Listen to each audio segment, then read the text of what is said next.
Hey guys, coldbrew here. Welcome back to another video on the Grim Forest news. All right, it's not about this website. We're going to cover the two bosses we've been given information on today. There's two bosses, and one of them actually is going to be like a hidden boss where you won't know it's a boss until you actually face it. I think I've seen it before in other games. I can't remember which one it was, which had like a similar thing where you thought you would go and get a treasure and then a boss pops up instead. So that's what's going to happen. Two new bosses, we're going to cover them, and then possible strategies against these two new bosses. So yeah, that's it. Let's get started. By the way, this is the website that Plarium has launched on the Grim Forest, and like little hints on how this is going to work. Obviously, guys, you see M85 there, M9. It means we're going to have a ton of stages to fight in this one. Although, I don't think we're going to have 85 stages. I don't think so. But if we do, then it's going to be like a rough thing to do, plus all the other things we have in Raid. But anyway, this website, the timer that you see on the top is basically a timer that once that is done, it just uncovers another part of the forest. It's not that the feature will be launched. So let's get started with boss number one, Frigius the Trove Master. Look at this guy. It actually is pretty fancy. He holds a lot of loot, looks like a troll. He's full of gold. So he's Frigius the Trove Master. So this guy is going to be very interesting on how to beat him, guys. The thing with this boss is you'll basically need to choose whether you're going to go in there with lots of buffs and then take the hits, or just not take buffs and see what that does. So what do I mean by that? This guy can actually steal one random buff from each enemy, and it's an AoE attack, 50% chance. So obviously with protected buffs you'll be okay, but still there's not 100% chance to apply those, and it's going to be interesting when he is stealing your own buffs, especially like ally protection. You'll be in trouble. So should you go without any buffs, maybe that's like a strategy that you need to be doing. So against Frigius, maybe no buffs, or just being very careful when you're buffing might be the way to go. His actual attack, so Can't Catch Me, is an AoE attack, places a decreased speed debuff.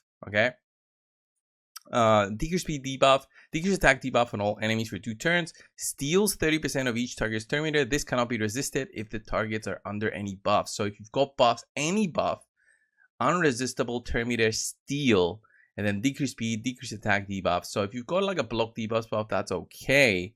But again, the stealing of turn meter will be nasty. And then damage inflicted by the skill is increased by 10% for each gold-plated layer. So what gold-plated will be, it will be like a new buff, which gives him basically an additional layer of max health.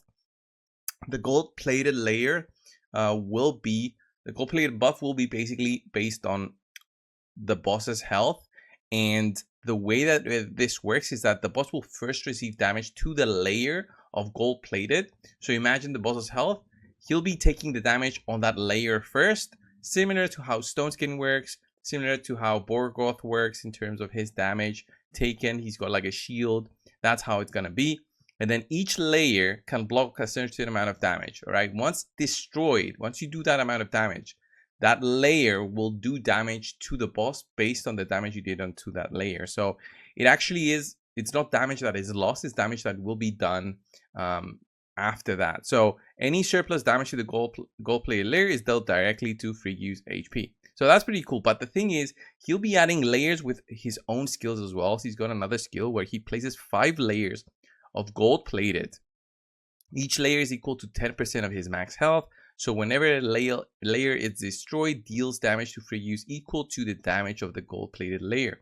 Also deals damage to Frigius enemies equal to 5% of the gold-plated layer value. So you will be taking damage, but he'll also be taking damage. He'll be taking 10% of his max health. You'll be taking 5% of the gold-plated layer value. So it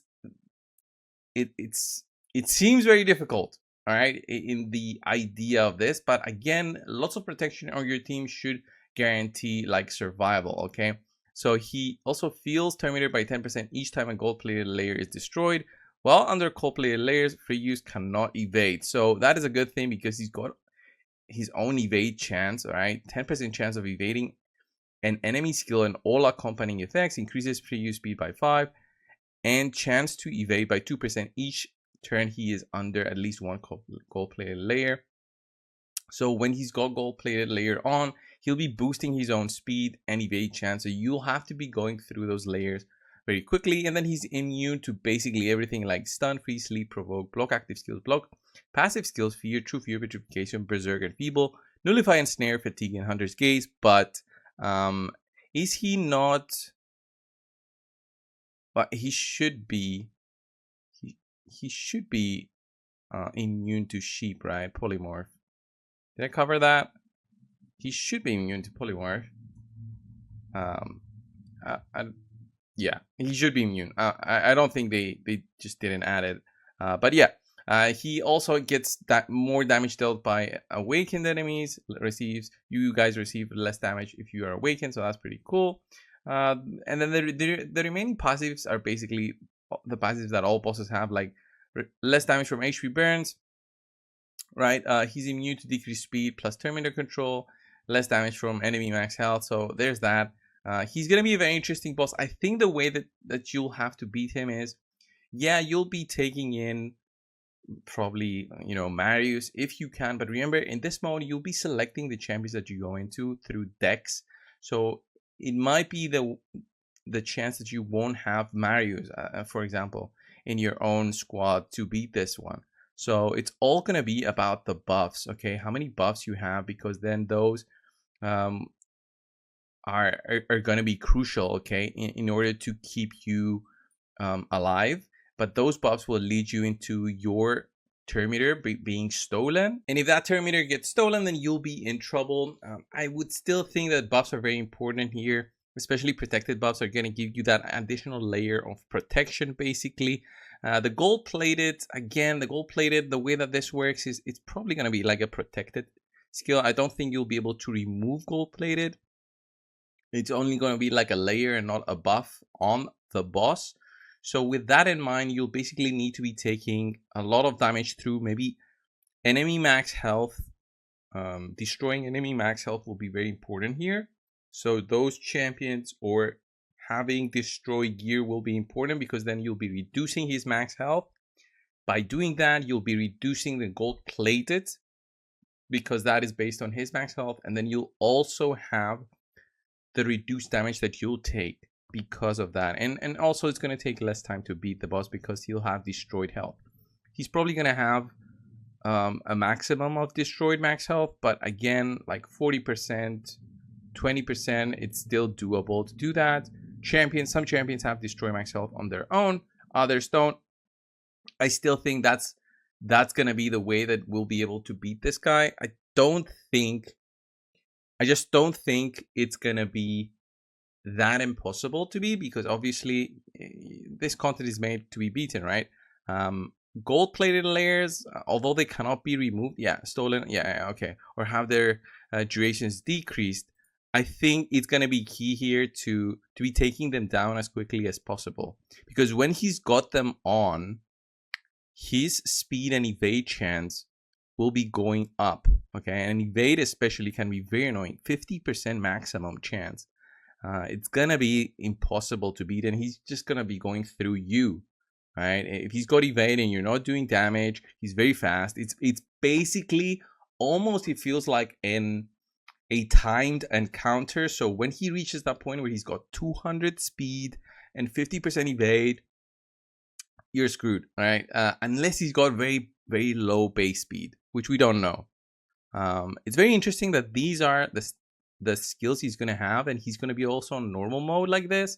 So it's going to be interesting on how newer players face this, but I'm guessing he's going to be way slower, way less accuracy, way less resistance also, although who knows how they're going to do normal mode. And they did say that some parts of hard mode are going to be harder, so I'm guessing some bosses, although skippable, right, because you'll have choices, remember, although skippable, will be like options for the more end game players, the bigger whales and stuff, right? Okay, boss number 2, we're gonna cover the Mimic. So what did I say at the start, guys? That this is gonna be like a map where you're going through the map and you're uncovering rewards. And one of those rewards can possibly be like a big chest. If that chest is not a chest, it's gonna be the Mimic. Okay, it's so cool. Looks amazing. This is just so much fun. The way that they've designed this is just, it looks creepy. I love it. I just love it. So it's gonna be like a chest, but actually it's gonna be a boss. The skills look scary. Let's go over those right now. So AoE attack deals pure damage equal to 5% of each target's max health for each buff on them. So if you've got buffs, he's going to be dealing tons of pure damage. The less buffs, the better, honestly, because that's additional damage that you'll be skipping. 50% chance of placing decreased attack. So yeah, that's going to challenge you. Also, the second skill attacks one enemy. This is a stun. Will attack all remaining enemies if the stun debuff wasn't placed. So if you go block debuffs, he'll be doing like an AoE attack and then decreases the terminator of all enemies without a stun. So if you don't get stunned, you'll be decreased in terminator. All right, and he only places on one, so you'll guaranteed get decreased terminator basically on your remaining of the squad. Right, this is the important part. Summons a mini mimic to the battle who ingests the enemy with the highest crit damage for 4 turns. Think Hydra. Okay, the mini mimic's HP is equal to 20% of the mimic's health. The defense is equal to 70% of the mimic's defense, the same, and has the same resistance as the mimic. So again, destroy max health will be very nice here. Defense, there's ways to destroy defense with some champions, but yeah, and then the resistance is fine in terms of having accuracy. At the start of the mimic's turn, the mini mimic deals damage equal to 25% of the target champion's current health. So basically there's going to be like a countdown. Whenever the mimic gets a turn, the mini mimic will be doing damage to the E10 champion. After 4 turns, or when the mini mimic is defeated, the target champion is returned to battle. So after 4 turns, 25% of current health.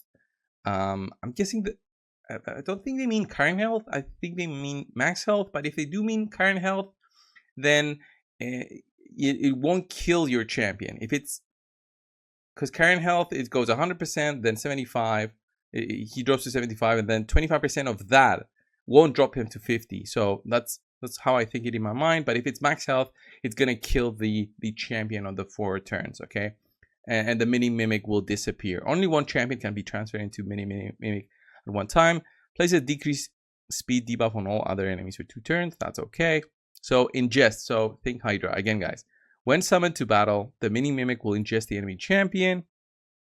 Whenever the mimic gets a turn that deal damage based on the ingested champion, the ingested champion will be freed. All right. When ingested, a champion is considered removed from battle. So very similarly to how Dark Fae works, the Hydra works, that's how your champion is gonna be gone. So when ingesting a champion, the mini mimic will ignore block debuffs, veil, and perfect veil buffs and resistance. A champion can still be ingested even if they already have 10 debuffs on them. So okay, no more than one mini mimic can be present in a battle at any time, and no more than one champion can be ingested. So seems not that challenging in terms of this one, but again, it depends on how much health this big mimic has. For every 3 buffs the enemy team receives, decreases the cooldown of feeding time skill by 1 turn. At the start of the mimic's turn, if there's a mini mimic present in the battle, heals the mimic by 25% of his max health. Oh, so you don't want to be buffing up in this battle, because when you're buffing up, it's every 3 buffs the enemy team receives. So it's going to be very easy for this feeding time skill to be reduced in cooldown, and then the mimic will be summoned. All right, and you don't want the summoned mimic to be happening all the time, the summoning skill, because that will heal the big boss by 25% of his max health. So it's going to be an encounter where you'll need to be going through this pretty quickly. Is the boss immune to heal reduction? It doesn't say. So stun, freeze, sleep, provoke, block active skills, block passive skills, fear, true fear, petrification, berserk, enfeeble, nullify, ensnare, fatigue, and hunter's gaze. Also immune to HP exchange, balancing, and cooldown increasing. So heal reduction will be key here. It seems that he's not immune to heal reduction unless it's something that they skipped. But this one looks doable, very doable with heal reduction, guys, and destroy max health. Very doable. It's going to be an encounter, I think, that it's not as strong as this one, because this, remember, it's going to be in exchange for rewards. So you'll be missing possibly rewards to be beating this one, but still it won't feel like such or I'm guessing if you beat him, you get the rewards. So I'm guessing it's not going to be that difficult of an encounter, especially if you got like heal reduction on the boss. Destroy max health is going to be crucial. All of these just add up onto the fun of this mode, just thinking of ways to beat these two guys. And there might be more bosses. We don't know yet how many bosses we'll be facing, because this is, remember, all locked up. So that's it, guys, for this video. These are the news where we were given. We were allowed to post it when I posted it. That's it, guys. Thank you all. Subscribe. I'll see you guys in the next one. See you guys.